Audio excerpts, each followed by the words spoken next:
Hello, hello, Virgo Collective. Ako po ito, si James from James Tarot PH. Ito po ang inyong monthly reading para po sa Mayo 2026. Naku, ang bilis-bilis po ng araw. Nasa May na po tayo, the 5th month. Ano po naghihintay para sa ating lahat ngayong Mayo? Alamin po natin. But first, mga mahal kong Virgo, ihanda mo mamaya ang ating isang tanong para sa ating isang tanong, isang sagot. Kung meron kang pang malakasang one question, hawakan mo yan and wait until the end kasi sasagutin po natin yan sa dulo. Okay po? Let's begin. Holy Spirit, Spirit Guides, ibigay po natin kay Virgo ang mga mensaheng dapat nilang malaman. Inhale and exhale. Your cards for the month, beautiful. Siya nga pala, ang ganda. Mga mahal kong Virgo, salamat po ha. Kailangan ko po ang tulong ninyo ngayon. Tulungan nyo pong i-like, i-comment. Tulungan nyo po ako for not skipping the ads. I-share nyo rin po ang ating mga video sa mga kakilala ninyo. And make sure na tayo po ay patuloy na lumalago every month. So keep on liking, keep on commenting, and keep on not skipping the ads. Yan po yung tulong ninyo for me. So please um, uh, help me in this free reading natin every month, every week. Okay po? Salamat po. So, in the background of your reading, meron kang the Nine of Pentacles. Ooh, kaching, kaching, kaching. Talaga namang celebrating and also enjoying the kind of life that you have this month. Okay? Alam mo, sabi dito, kung ano man daw yung mga kailangan mo, meron ka. No? Kung halimbawa, naghihintay ka for gantong money, naghihintay ka na yung gusto mong pundaran na negosyo, darating yung chance. Okay? You don't need to worry. Pinapayuhan ka rin dito, Virgo, na ngayong buong buwan na to, i-enjoy natin ang ating buhay. Kung ano yung mga bagay na meron ka, kung ano yung mga bagay na napundar mo na, kung ano yung mga bagay na talaga namang nakamit mo nitong mga nakaraang taon o nakaraang buwan. You need to feel the swerte para lalo kang swertehin. You need to be thankful sa mga meron ka para sa mga susunod pang araw or linggo or buwan. Puro ka na lang pasasalamat kay Lord na parang, thank you Lord, dumating to, dumating yan. It's all about you enriching. Huwag kang mag-alala. Kung meron kang dudukutin ngayon, meron kang makukuha. Congrats po, okay? Especially in your core energy, meron po kayong Ace of Wands. I don't know why. Nakarinig ako dito ng bagong bahay or bagong trabaho or bagong lugar. Some of you are transferring or meron kang sisimulan na isang igniting event. Medyo exciting yung feeling ko dito, Virgo, na hindi ka makapaniwala na, uy, ang ganda ng idea na yun. Uy, parang gusto ko tong simulan na. Parang pwede sa akin to. Mga ganyan. So, this exciting journey na sisimulan mo this month ay talaga namang magpapapuno or magbibigay sa iyo ng pagkakataon para makapag-ipon or para lumaki ang iyong kaching-kaching or para mas ma-enjoy mo pa yung buhay mo. Some of you are traveling this month. Pwedeng pupunta ka sa kabilang bayan o sa isang probinsya para makifiesta.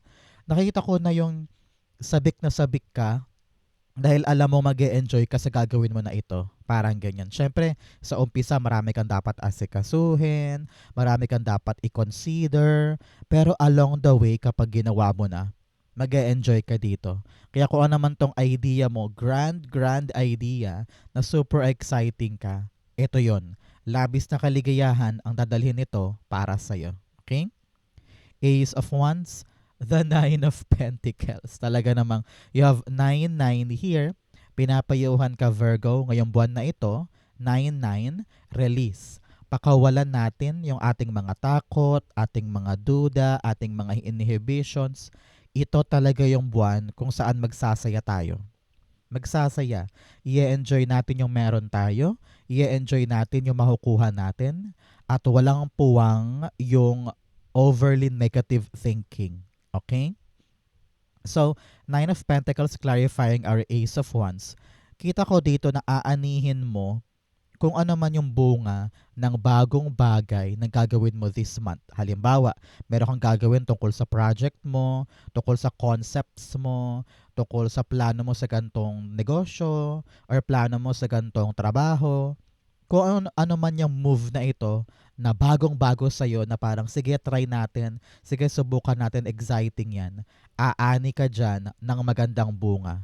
At makikita mo na ay parang na harvest ko agad, parang ganyan. Mararamdaman mo eh. At saka makikita mo na parang it's working in your favor. Congrats po. So, mga kapwa ko Virgo, ano ba ang goal mo this month? Okay? Ano yung mga pinakananais natin na matupad ngayong buwan na ito? I-comment mo na yan sa ating comment section. I-manifest na natin. Darating yan para sa'yo. Sulat na po sa baba. In the area of what you need to focus on, meron po kayong The Magician card. Mag-focus ka daw, Virgo, sa iyong action. Panahon na para humakbang, kumilos. Pag po lumalabas si Magician card, it is talking about your manifestation. Kumbaga, malapit sa buhay mo ngayon, sa frequency mo ngayon, yung katuparan ng gusto mo. No? So, isang bagay, pinapayuhan ka to step forward. Kapag po ito'y lumalabas, ito'y malaking sign na, okay, panahon na para gumalaw. Panahon na para umaksyon. Panahon na para kumilos. Kasi nasa sayo na lahat ng mga bagay at saka yung kagalingan para ito ay simulan. So now is the right time for you to step forward, to begin something. Ito yung sign mo na kilos na, kilos na, kilos na. Okay? Magician card. The Sun card. Yes. Tapos na to. Pag lumalabas po si Sun card in any of my readings, I'm really seeing it as a happy energy. So, this month, sabi dito, continue believing, continue being optimistic na kung ano man tong gagawin mo, kaya mo. And you will succeed on it. No? Sun card is also about good news, good fortune, good result, anything good. No? Kaya walang pagsidlan yung saya kasi hindi mo akalain na magagawa mo at makukuha mo siya. So, kung ano man daw po itong gagawin mo ngayong buwan na ito, ay siguraduhin mong kaya mo, ilalaban mo, sisimulan mo, at talaga namang happy result para sa iyo yan. Okay? Good luck po and congrats. Ngayon pa lang, kinocongratulate na kita. So, mga kapwa ko Virgo, ano ang birthday mo? Comment down below para ma-activate uniquely para sa'yo yung good news na ito. Okay? In the area of what you need, meron po kayong the Queen of Swords. Okay. Ang kailangan mo, Virgo, this month ay kalinawan ng isip. Minsan, nalilito ka pa. Minsan, hindi mo alam kung gagawin ko na ba to? Final answer na ba? Or, ay hindi, wag muna, atras muna. Marami kang ganyan. So, pinapayuhan ka dito na make up your mind. Very clear, di ba? Clear sa mind, ano ba yung gusto ko? Ano na yung bibitawan ko? Ano na yung lalayuan ko? And make sure na meron akong panghahawakan this month na yun ang itutulay ko moving forward. Okay? Sabi rin dito, Virgo, putulin mo na ang connection mo sa mga bagay in the past na alam mong nagpapadrag sa'yo. Yung espada na to, gagamitin mo to para putulin lahat ng mga mali sa buhay. Halimbawa, mali yung connection mo sa gantong kaibigan, putulin na yan. Hindi na siya makakatulong sa buhay mo moving forward. O kaya yung maling connection sa lover or sa dating trabaho or sa dating bahay, no? Kung ano man yung mga mali noon, putulin mo ang sarili mo sa parting yun para makalarga ka na. It's all about you freeing yourself and embracing something new sa future. Okay? Basta narinig ko dito, you need to decide eh. Meron kang isang bagay na kailangan ng pag-decidean this month. Queen of Swords, the Justice card. Okay. Sabi dito, kailangan mong mabalanse yung mga bagay-bagay. Okay? Like I've said, kailangan mong mag-decide. Kailangan mong magdesisyon sa isang bagay na final answer na. Ito ang kakapitan ko, ito ang bibitawan ko, ito ang pupuntahan ko, ito ang pipiliin ko. Para maganap daw yan Virgo, kailangan natin timbangin. Ano ba yung karapat dapat piliin? Ano ba yung karapat dapat bitawan? Ano ba yung karapat dapat kuntahakin? Kailangan binabalanse mo yan ng katotohanan. Tingnan mo to. Both cards ay may espada, di ba? Yung espada nila, yan ay sumisimbolo ng katotohanan, ng truth. Okay? The truth and nothing but the truth. So parang pinapayuhan ka dito, kailangan mong makita ang totoo para mabalanse mo at makita mo kung yan ba ang pipiliin ko o hindi. Ito ba ang tatahakin ko o hindi. So bago ka mag-decide, bago tayo humakbang, face the truth. And that truth will set you free para umalagwa sa bago. Okay? Importante ito. Kapitan mo ang truth. Kahit masakit, kahit uncomfortable, kahit hindi ka sure, pero kung yun ang totoo, kapitan mo yun. Okay? In the area of what's affecting your current energy, meron kang the Ten of Pentacles. Si Ten of Pentacles here, talaga namang you are raining money. No? Parang gusto mo nang payamanin ang sarili mo. Gusto mo nang magkaching-kaching. Tingnan mo naman, 9 to 10. Yung pansarili mo lang ngayon, talaga namang mag-explore, yayabong, dadami. At hindi lang ikaw ang mag-celebrate ha, kundi pamilya din. Kaya napakaswerte mo this month when it comes to money. Dahil yung aanihin mong pera or blessing or grasya ay may spread mo sa family members mo at sila din lahat ay mag-e-enjoy. Nakita ko dito na kung ano man tong bagong opportunity na talaga namang handa mo nang tahakin, handa mo nang puntahan, handa mo nang gawin, ang magpapalago ng pangmatagalang pera para sa'yo. It's all about your legacy. It's all about your future, Virgo. No? So kung ito man po ay balak mo na magtayo ng negosyo, mag-invest sa isang bagay, or asikasuhin na yung bahay, yung lupa, yung mana, no? Meron kang sisimulan this month na alam mong pangmatagalan yung resulta. So good luck and congrats po. Nakita ko dito na magtulungan kayo ng pamilya mo. Magtulungan kayo para pare-pareho nyong maabot itong goal na ito at anihin natin this month yung magandang bunga sa mga gagawin na yan. Congrats po. Okay? Ten of Pentacles, the Four of Swords. Kapanatagan. Napakagandang word. Siguro, I don't know why, nagdulot siya sa akin ng really calmness. Sa'yo din ba, Virgo, when you heard the word kapanatagan? So, ibig sabihin, kung ano man daw po tong long term na inaasikaso mo, huwag kang mag-alala, payapa ka na ngayon.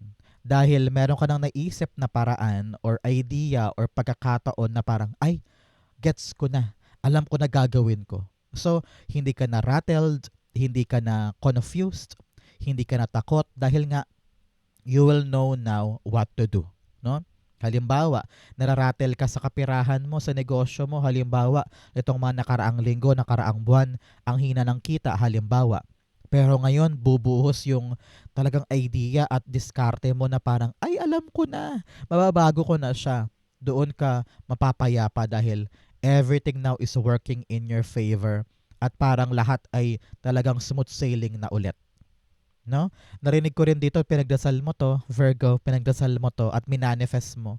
Huwag ka mag-alala, happy days are coming at panatag ka na with this longevity sa buhay mo. Congrats po. Okay?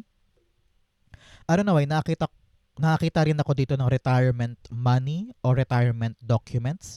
Kung inaasikaso mo yan ngayon, magiging okay din ang lahat and it will go on in your favor. Congrats po. In the area of your near future, meron kang the Three of Wands. Something will arrive, Virgo. Okay? Meron ka daw pinakahinihintay eh. I don't know why, nakarinig ako ng loto, or lupa.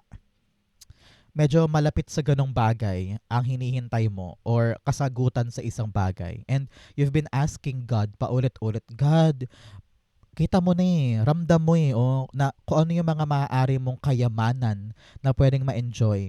You want to be stable. You want to be, alam mo yun yung walang alalahanin pagdating sa kinabukasan ko. Yun ang gusto ko makuha Parang ganyan, di ba?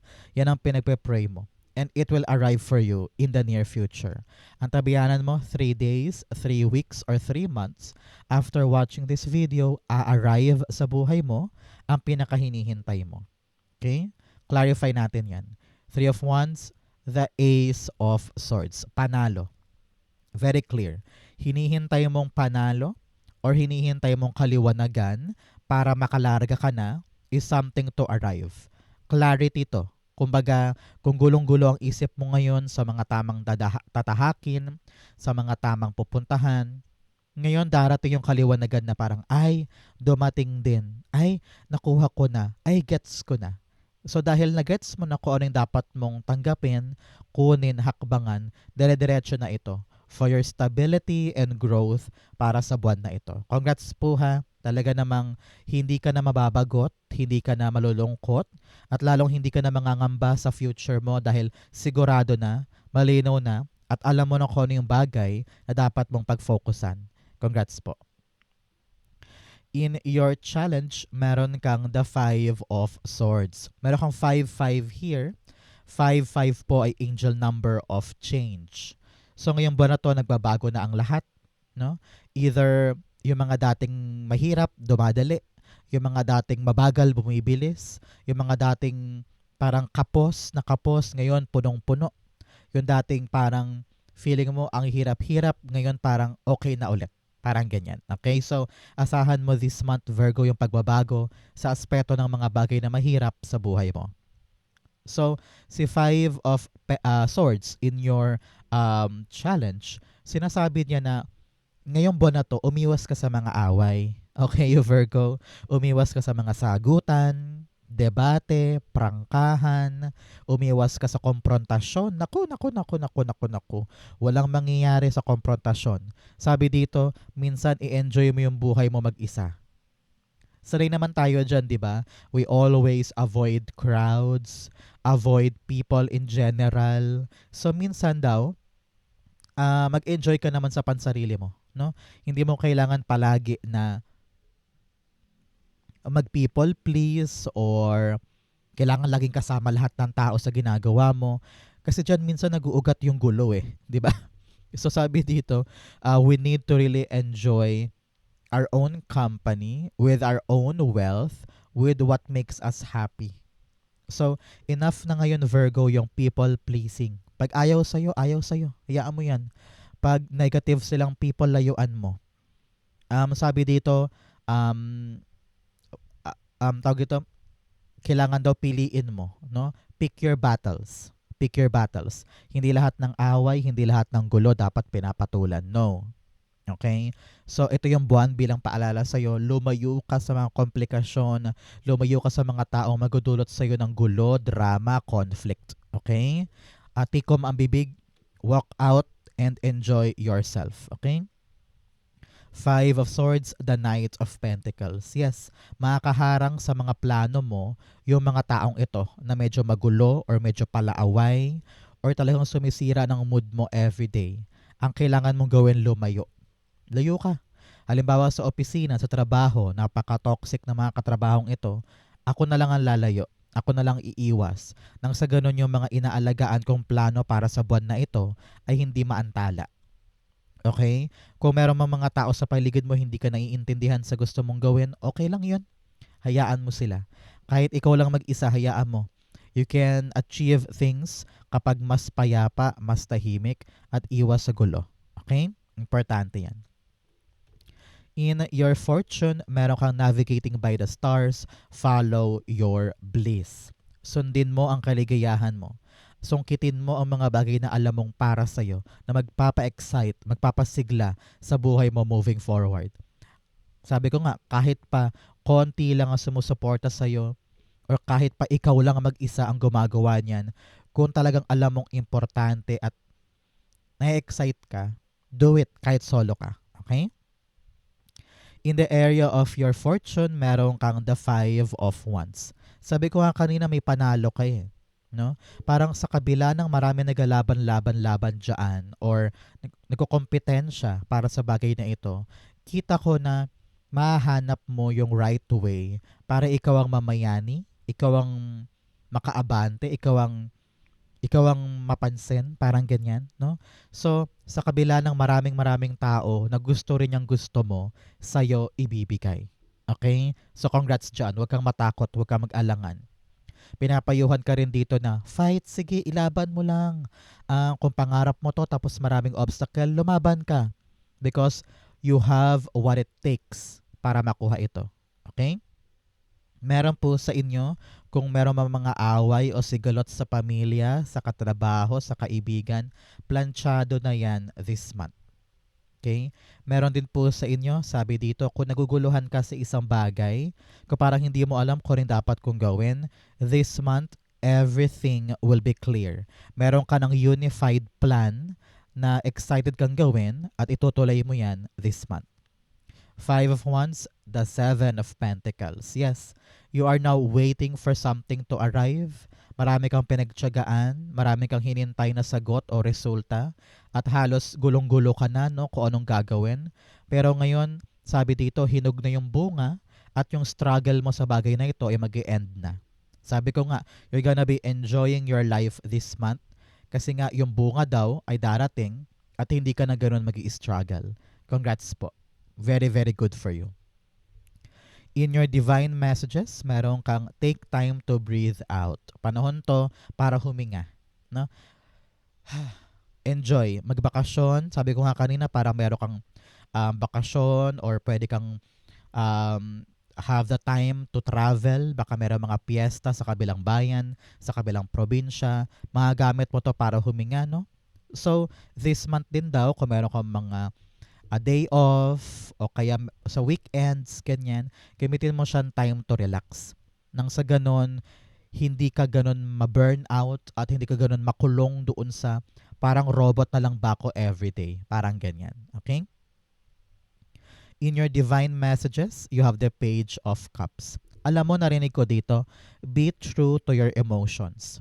Meron kang mga nararamdaman, meron kang mga gustong gawin, pero para bagang iniisang tabi mo yung naramdaman mo. Tinatago mo yung emosyon mo, tinatago mo yung feelings mo about something or someone na para bagang napupuno na sa puso mo. Panahon to, Virgo, para pakawalan yan, ha? Huwag mong kimkimin, huwag mo itago dahil nako, bibigat yan sa iyong puso. Kaya if you feel about something or someone, sabihin mo na, no? Iparating mo na para makawala sa sistema mo. Sabi ko nga, 9-9 is release, di ba? Pakawalan mo na yan para matumbok mo na talaga kung ano yung totoo mong nararamdaman. Kasi if you keep on denying what you feel, lalo ka mahihirapan in the long run eh. Iharapin mo na yan this time. Six of Cups. Oh, sabi dito tungkol sa mga bagay in the past, no?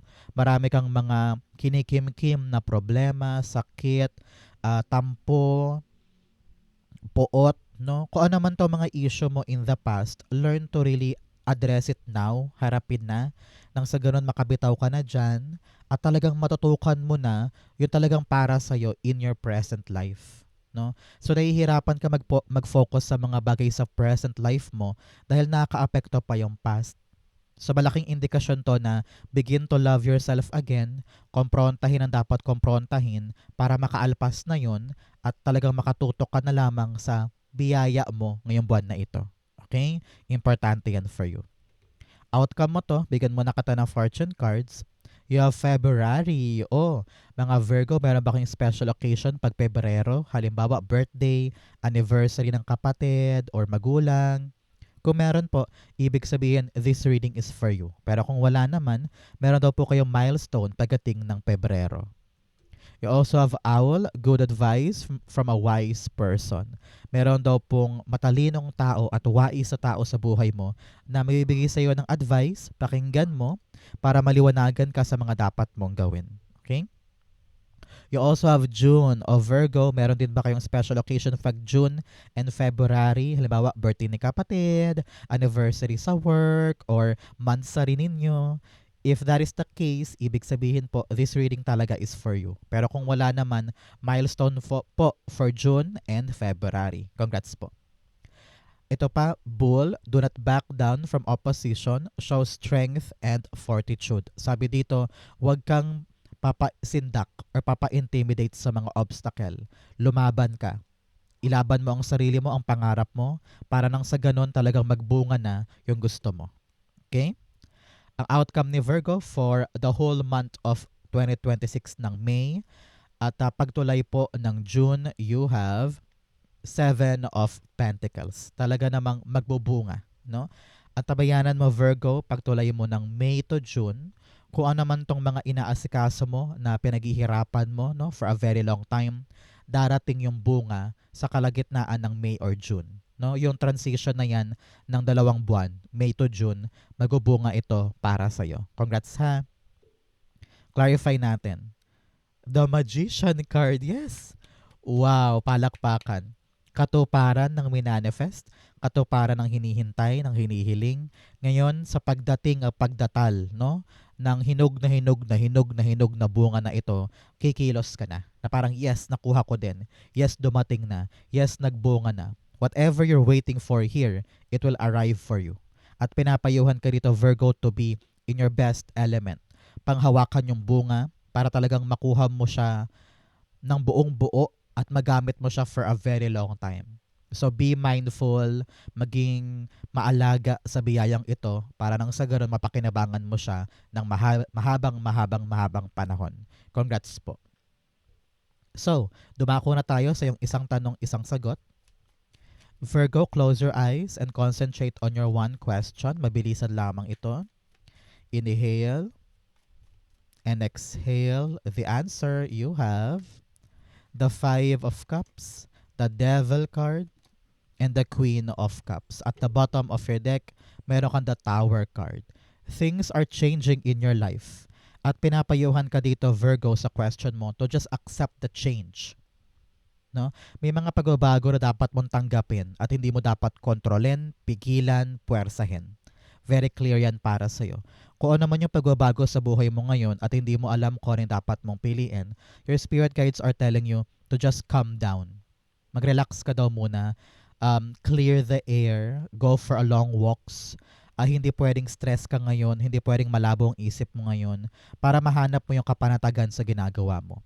Meron daw tumatali sa'yo eh. Either kadena ito or control ng ibang tao or expectation ng mga tao sa paligid mo, or ikaw mismo. Parang sinaset mo yung limitasyon sa'yo na parang hanggang dito lang ako, ito lang gusto ko, ito lang para sa akin. What if nagbabago? What if yung gusto mo ay talagang ayaw dumating? What if, sabi, kailangan pa ng changes? Your plan is changing and you need to adapt. No? So sabi dito, you need to accept the new things. Okay? Nakita ko dito na out with the old, in with the new ka na.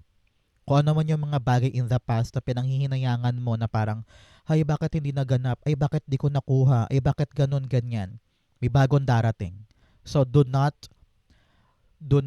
control the things. Especially kung halimbawa, ay hindi yan ang gusto ko, pero yun ang dumarating sa'yo. Ay hindi yan ang naisip ko, pero yun ang nangyari. No?